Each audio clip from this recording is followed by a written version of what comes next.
everybody, what's going on? I'm Chris. Let's do a show. It's Monday, so our show is dedicated to waivers, week 13. I mean, there's one big name who's probably taken in your league. We'll talk about him in a second, but the big thing we can do on this show is actually show you game film of the guys you might consider adding so that you can decide for yourself. First, let's look at the shallow league waiver ads that we might be considering. So the one name that's missing here is Austin Ekeler. I only like to put guys owned in fewer than 2/3 of Yahoo leagues onto this first list, but before you do anything in a shallow league, make sure Ekeler isn't available. He would be your number one ad. Melvin Gordon is out for at least one game, potentially multiple games. He got leg whipped on a trick play in a blowout. Ekeler inherits at least part of a juicy role. More about that in a moment. Gus Edwards and Josh Adams, they are starters. They are usable players every week right now. Lamar Jackson, I really don't think Joe Flacco starts against the Falcons in week 13, and with running like that, Jackson is kind of a fantasy cheat code. Josh Reynolds, ancillary weapon, but he's in the league's best offense. And Cameron Brate, you can definitely be using Brate every week with O.J. Howard done for the year. Hey, we're brought to you today by the makers of my electric toothbrush. It's Quip. If you go to getquip.com/HarrisVideo, we can get you a really good deal. Makes a fantastic stocking stuffer, and this actually is my toothbrush. I ditched my old electric toothbrush because I didn't particularly want the charger on the vanity anymore. Now it's just this. There is no charger. The charge is built into the head, and when you replace the head, you replace the charge. It's a fantastic idea. And if you go to getquip.com/HarrisVideo, we can get you your first recharge for free. Did I mention great stocking stuffer? It's something you know that they will use 720 times a year. So go there right now, getquip.com/HarrisVideo. Okay, we're back at it with waiver ads who are available in more leagues.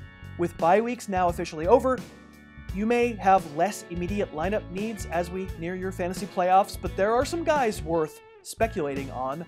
Marlon Mack suffered a concussion on Sunday, which explains why there are 2 Colts running backs on this list. I prefer Hines. I'll show you why via film in just a moment. And I talked about Ekeler as the week's most obvious ad in the wake of Melvin Gordon's injury, but Justin Jackson, a rookie some folks liked as a sleeper this summer, got some run as well, and we'll look at his film too.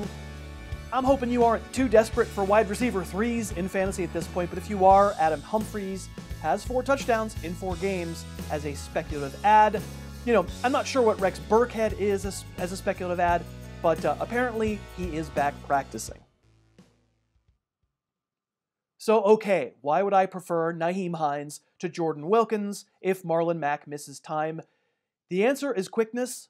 This play against the Dolphins Sunday was called back by holding, but Hines fits the mold of Phillip Lindsay, Tariq Cohen, dudes where, we'll see if they can survive long-term as something like a feature back, but, short-term, that is serious quickness by Nyheim Hines. And, of course, because he's a good receiver, Hines fits in very well with the Andrew Luck offense that really doesn't have a power component anyway. Here, Kiko Alonso had Hines dead to right, and we see this more and more. Little dudes in space are able to get around those bigger guys looking to tackle. This is sort of a read option draw out of 3 wide. Undeniably good blocking on the left side, but proof that it's not impossible for these little guys to run inside some. But yeah, of course, also, even if you run the outside zone, and if you don't get to the second level to block it, asking the 5'9", 198-pound running back to run through linebackers, that's asking a lot.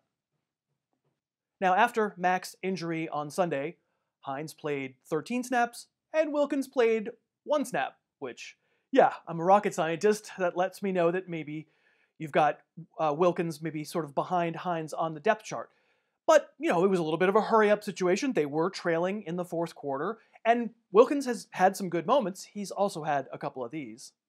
So this will end up being a little dump-off to Wilkins in the 1st quarter on Sunday, and it will turn into a fumble. It's a pretty soft fumble at that. And unshockingly, Wilkins didn't see the field but 6 more times the rest of the day. And I guess it kind of reminded me of this national TV moment. Another little screen fighting for extra yardage, and in that case, Wilkins just had it taken away by the tackler. And all right, that's less soft, but he was benched the entire game the following week. He was active but didn't play a snap and hasn't topped 13 snaps in a game since. If we're going to make an argument in favor of Jordan Wilkins, it's something like this. From 2 weeks ago, he's 6'1", he's 216 pounds, he's a bigger dude who has it in him to be a more traditional carry-the-mail kind of guy. Plus, when he gets to the edge on this play, that's a nice cut. Wilkins didn't do much with the starting gig, right? Mack was injured much of the first month of the season, and Jordan Wilkins got his chance, didn't really overachieve. But I can certainly understand what Wilkins's backers and supporters see. The comparison that we hear a lot is Matt Forte, because he's a bigger guy. He can drift pretty well to the outside. He's got pretty good patience, or at least showed pretty good patience as a college runner. So I get it. I think this situation, if we talked about it in September, we would have thought, oh boy, this means Jordan Wilkins. But I don't know. If I'm a Marlon Mack owner and I'm worried about what might happen week 13, or, for example, if I want to snipe the Marlon Mack owner, I think the player I'd be adding would be Nyheim Hines over Jordan Wilkins. They'll probably both play against Jacksonville. All right, so in light of the Melvin Gordon injury, talked enough about Ekeler, let's look at another rookie, Justin Jackson of the Chargers. So Jackson literally didn't see the field until after this stupid play I already referenced. The Chargers are up 18 in the second half. Melvin Gordon already nursing an injury. They ran a reverse, and he got leg whipped by a tackler. I'll give LA the benefit of the doubt and say this is maybe unrelated to the injury that Gordon came into the game with. But yeah, this is a real bad look, and Gordon is going to miss time. Jackson is a 7th round pick out of Northwestern who had 5 career carries in the regular season before Sunday. Obviously was forced into action, and on this one, listen, I mean, that's a massive running lane around the left side. Jackson has a little bit of juice to him getting through it. I like that cut at the second level where he cuts it back inside, right, down the field. That's pretty good. Very next play in this game, run him right. Watch the entire offensive line pulling in front of him. There's some zip there, and he can take a hit, stays on his feet.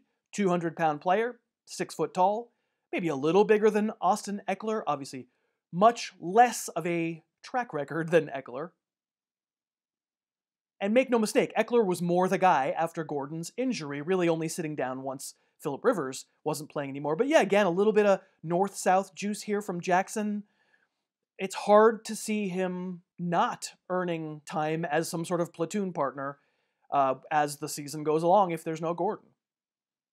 And lastly, with Geno Smith in the game, let's a blowout, run the pitch out again. I'm just showing you for, again, the spark that the kid seems to have. If you told me this was Ekeler, if you told me they'd switch uniforms, I wouldn't be shocked. So I think the best you're likely to get out of Jackson in Week 13 going to Pittsburgh is probably a supplemental role to Ekeler, and probably you wouldn't be able to start Jackson if you add him. But I don't hate the idea of staying tuned. Let's see, maybe Gordon's injury is a month-long thing, and who knows? I mean, if Ekeler himself gets hurt, or maybe just they decide they need to balance it out a little bit more, Jackson could be valuable because that running game for the Chargers has been quite valuable. Speculative ad. I think this would be a waiver week of a lot of speculative ads. And now I know some folks are going want me to talk about handcuffs, right? Because we are past the buys. And so we are traditionally in the time period when people would be adding handcuffs to the superstar running backs. And if you want to play that game, I guess what you'd say Spencer Ware, Malcolm Brown, Rod Smith. I just wonder if in today's NFL that's really a thing anymore. Whether when a guy like Melvin Gordon gets hurt, was Ekeler his handcuff? I guess maybe we'll see. Would Rod Smith be Zeke Elliott's handcuff? I guess maybe. I have a feeling it wouldn't go as smoothly. I get it though. When you don't need as much depth because of the bye weeks being over, if you're in a slightly deeper league where good solutions aren't available on the waiver wire when guys do get hurt, I can see it. So, if I'm going to add Ware, Brown, and Smith, absolutely. I could see it happening. I don't think there are too many leagues where I'm going to be applying that strategy, but it may work in yours. Thanks so much for watching. Please, please, please smash that like button, write a comment, tell us who else you'd like to see us review film on, and of course, best of all, please subscribe to our channel and then click that little bell above the subscribe button and you'll be notified whenever we post a new video.